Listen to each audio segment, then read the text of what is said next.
आज दिल्ली विधानसभा में CAG audit report Delhi सरकार की एक्साइज पॉलिसी पर 2017 से लेकर 2021 तक की ऑडिट रिपोर्ट दिल्ली विधानसभा के पटल पर प्रस्तुत की गई। इस रिपोर्ट में 8 चैप्टर हैं। उस 8 चैप्टर में से पहले 7 चैप्टर 2017 से 2021 के दौरान जो दिल्ली की ओल्ड एक्साइज पॉलिसी थी उसकी ऑडिट रिपोर्ट है। उस पॉलिसी की खामियां हैं, उस पॉलिसी में क्या क्या करप्ट प्रैक्टिसेस थी उनको उजागर किया गया है। और एक चैप्टर जो दिल्ली सरकार द्वारा लाई गई न्यू एक्साइज पॉलिसी थी उस पर है। सबसे पहले मैं ये कहना चाहूंगी कि दिल्ली सरकार ने, आम आदमी पार्टी की सरकार ने लगातार बार बार ओल्ड एक्साइज पॉलिसी में हो रहे भ्रष्टाचार को दिल्ली वालों के सामने रखा। आम आदमी पार्टी की दिल्ली सरकार ने बार बार उजागर किया कि किस तरह से ओल्ड एक्साइज पॉलिसी में ब्लैक मार्केटिंग हो रही थी, कि किस तरह से ओल्ड एक्साइज पॉलिसी में शराब के दाम को इन्फ्लेट किया जाता था, किस तरह से लिकर मैन्युफैक्चरर्स ज्यादा मुनाफा कमाते थे गलत दाम बताकर। आम आदमी पार्टी की सरकार ने बार बार बताया कि किस तरह से ओल्ड एक्साइज पॉलिसी में हो रहे भ्रष्टाचार की वजह से, ब्रांड पुशिंग की वजह से लगातार हरियाणा से, यूपी से स्मगल होके शराब दिल्ली में आती रही। और आज आम आदमी पार्टी सरकार की इस बात पर सीएजी की इस रिपोर्ट ने मोहर लगा दी है कि ओल्ड एक्साइज पॉलिसी जो 2017 से 2021 तक चली उसमें हर प्रकार का भ्रष्टाचार हुआ। क्या कहती है ये सीएजी रिपोर्ट? ये सीएजी रिपोर्ट बताती है कि भ्रष्टाचार 2 तरीके से हो रहा था, कि कितनी शराब बेची जा रही थी उसमें भ्रष्टाचार था, क्योंकि जो पैसा सरकार के पास आता था वो हर बोतल के हिसाब से आता था।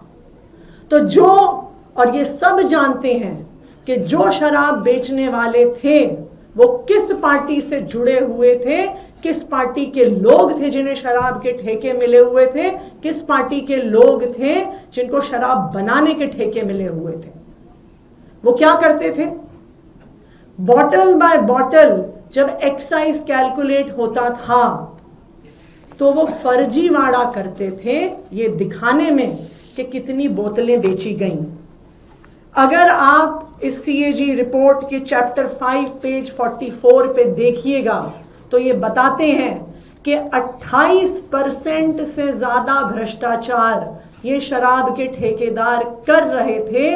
कितनी शराब बेची जा रही थी उससे 28% कम की रिपोर्टिंग हो रही थी और इन दलालों की जेब में पैसा जा रहा था। दूसरी बात, ये रिपोर्ट साफ साफ बताती है कि शराब की ब्लैक मार्केटिंग हो रही थी।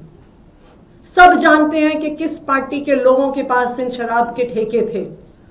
आप इस सीएजी रिपोर्ट की पेज 59 पे देखिए तो सीएजी रिपोर्ट बार बार कह रही है कि जिनके पास शराब के ठेके थे वहां से स्मगलिंग हो रही थी, वहां से ब्लैक मार्केटिंग हो रही थी और दिल्ली सरकार को रेवेन्यू लॉस हो रहा था। ना सिर्फ इतना, जो बार बार यह मुद्दा उठाया जा रहा था कि मात्र 5% प्रॉफिट था, यह सीएजी रिपोर्ट ये दिखाती है 7वीं में पढ़ने वाले बच्चे को भी पता है कि प्रॉफिट परसेंटेज कैसे कैलकुलेट होता है। Selling price minus cost price के आधार पर प्रॉफिट कैलकुलेट होता है।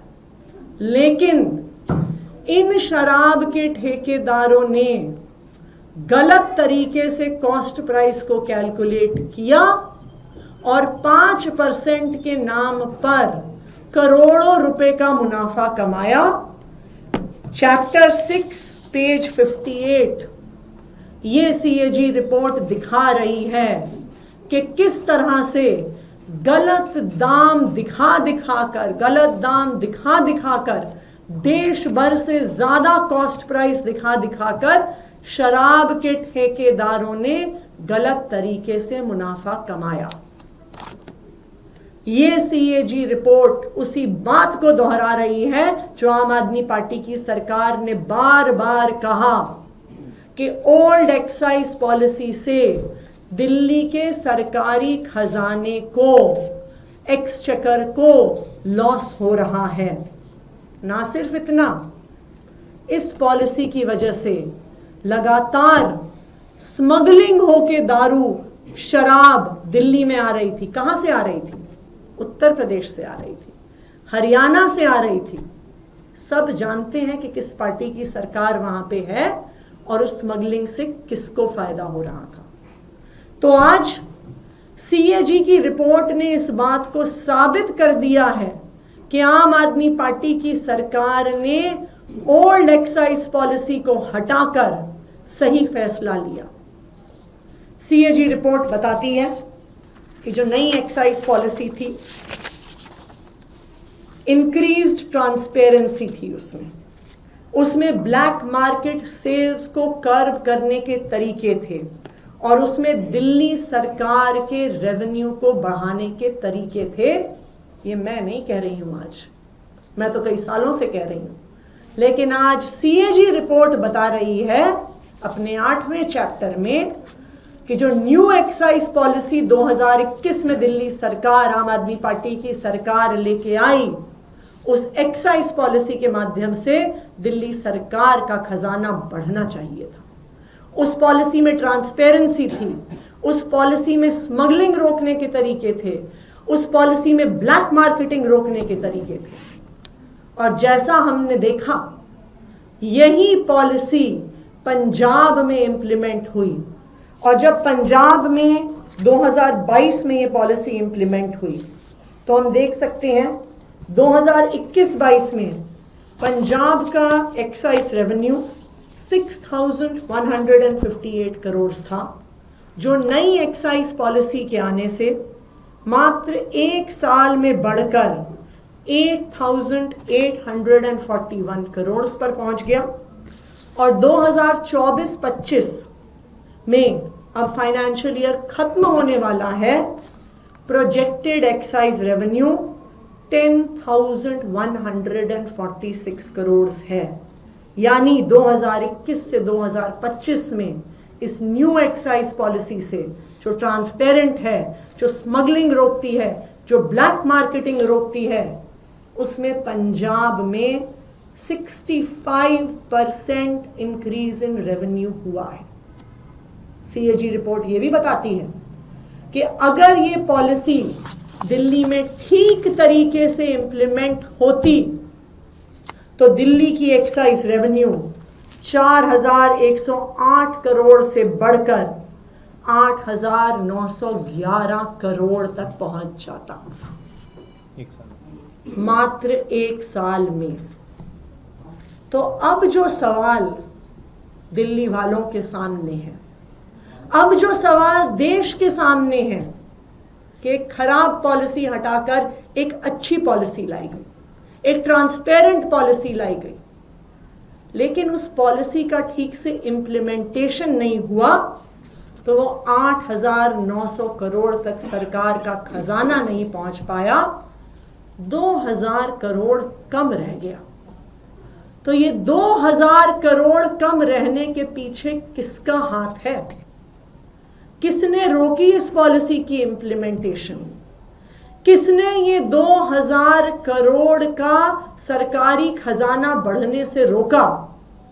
इस सीएजी रिपोर्ट के आधार पर उस पर इन्वेस्टिगेशन होना जरूरी है और मैं उम्मीद करती हूं कि उस पर इन्वेस्टिगेशन होगा, क्योंकि ये इंप्लीमेंटेशन रोकने के पीछे 3 लोग जिम्मेदार हैं। सबसे पहले भारतीय जनता पार्टी के लेफ्टिनेंट गवर्नर सबसे पहले कसूरवार, जिन्होंने न्यू एक्साइज पॉलिसी इंप्लीमेंट नहीं होने दी, बीच में रोड़े अटकाए, उस पॉलिसी को जमीनी स्तर पर नहीं उतरने दिया। कसूरवार number 2, central bureau of investigation, जिसने इस पॉलिसी का 1 साल पूरा होने से पहले इस पॉलिसी के आधार पर एफआईआर करी। कसूरवार नंबर 3, इन्फोर्समेंट डायरेक्टोरेट, जिन्होंने इस पॉलिसी खत्म होने के 1 साल पहले ही इस पॉलिसी पर ईसीआईआर करी। एलजी साहब की रोक टोक के बाद, सीबीआई की एफआईआर के बाद, ईडी की ईसीआईआर के बाद किसी भी अफसर की हिम्मत नहीं थी कि इस पॉलिसी पे फिर से साइन कर दें, और वो पॉलिसी जो 8,900 करोड़ रुपए प्रति वर्ष ला सकती थी, आज सीएजी की रिपोर्ट ये बता रही है कि उस पॉलिसी को ठीक से इंप्लीमेंट नहीं किया गया। तो आज हमारी ये मांग है कि भारतीय जनता पार्टी के एलजी साहब, भारतीय जनता पार्टी की सीबीआई और भारतीय जनता पार्टी की इन्फोर्समेंट डायरेक्टोरेट पे इन्वेस्टिगेशन हो। इस सीएजी रिपोर्ट के आधार पर इन्वेस्टिगेशन हो कि पता तो चले कि आखिरकार क्यों इस पॉलिसी को रोका गया, क्यों 2,000 करोड़ का लॉस टू एक्सचेकर दिल्ली सरकार को करवाया गया। इस पर इन्वेस्टिगेशन होनी चाहिए और इस पर एफआईआर होनी चाहिए।